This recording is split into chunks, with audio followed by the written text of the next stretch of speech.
what you have today, you will have 2 or 3 years from now, because the increase in the value of gold and silver will have more than offset the loss in all of the other assets that people own. Yeah. Well, a lot of people can't understand that. But you're going to make up the money no matter what. And this is of historical significance for 5,000, 6,000 years. So there's nothing easier to predict than the increase in the price of gold.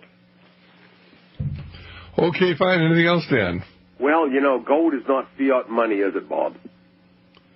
No, it's real money, and it doesn't owe anybody anything. Right, and believe me, we know that the establishment certainly thinks it's worthwhile, because they've been certainly getting a lot of that, been collecting gold for a long time. And a lot of the exchanges out there, as Bob has brought out, the COMEX and the London Exchange, they don't have the gold. They're selling gold they don't have. And, the old adage, he who sells what isn't his has to give it back or go to prison. And they're selling short, and one of these days, the day of reckoning is coming. But somebody's collecting gold, and believe me, it isn't little guys like you and me.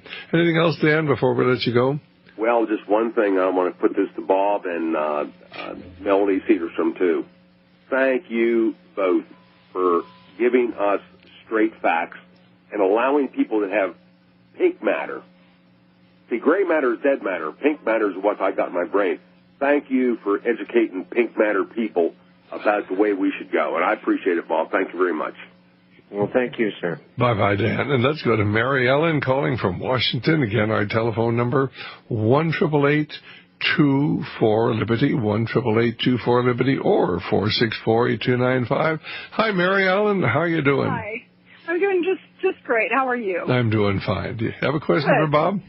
Yes, I do. And I realize this is just a speculative type question, but everyone gets so excited about the coming election in 10, and then obviously the presidential election, the next presidential election. But I so don't trust Obama, and we thought we had it all taken care of as far as health care when the guy from Massachusetts was elected, but that didn't matter. And so he's also thinking in those terms that he might lose, and you wonder what kind of control he will have by then, or any speculative guesses on what might be up his sleeves as far as the elections, or how he's going to stay in power?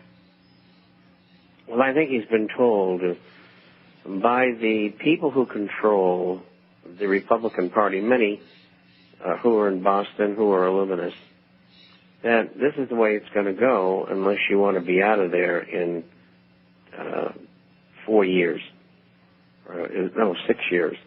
And you better do what we tell you to do, or you won't be around at all. And that's the way these people play ball.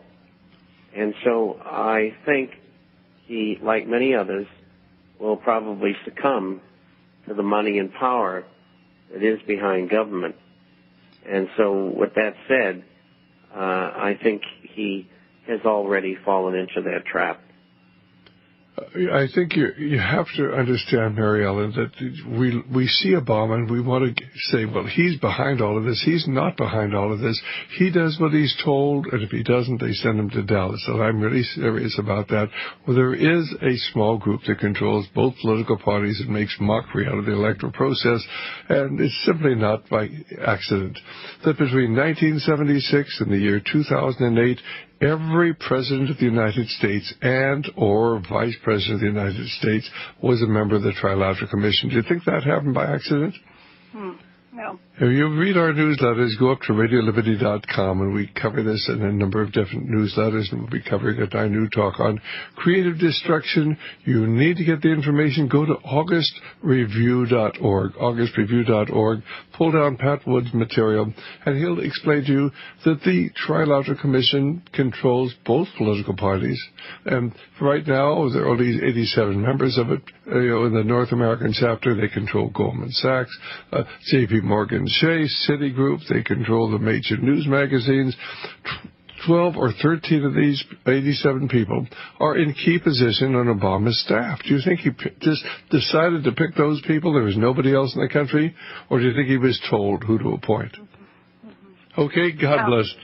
Thank you very much. Thanks so much. Let's go to Rochelle calling from Idaho. Hi, Rochelle. How are you doing? Hello. I listen to you regularly. I appreciate everything. When the oil well blew, my thought was, first of all, who were the men that died? That was never mentioned, their nationality.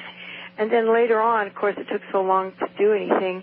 During those 2 days while they were so-called looking for these men in the oil slick, I thought that's kind of weird.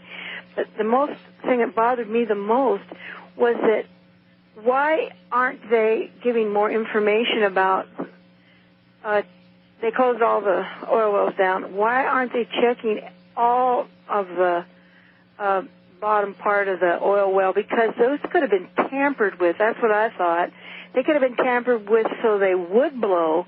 And I had the gut feeling that Obama cut off a little more than he realized. I mean, this thing is probably the biggest disaster we've had on our shores for maybe ever.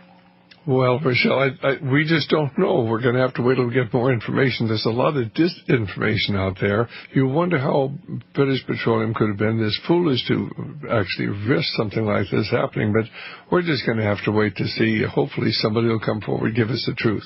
And you have any comments at all, Bob, before we let Rochelle go? No, I think we pretty well covered that subject today in a guessing game. Okay, thanks very much, Rochelle. And Thank you very much. God bless. Let's go to George calling us from Texas. Hi, George. How are you doing? Hi, fellas.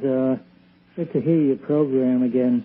My comment has to do with all the good news that there is about gold, to buy gold. You hear it on all the various programs, and but what is the unforeseen danger to gold, holding on to gold, and being that everybody is so optimistic about it?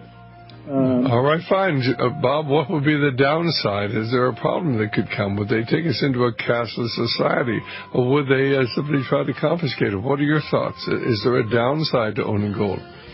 I think there's so few people who own it that confiscation is probably out of the question. We're years away from a cipher system of keeping track of people's money. And so I don't see that being a factor, at least not in the next 5 years.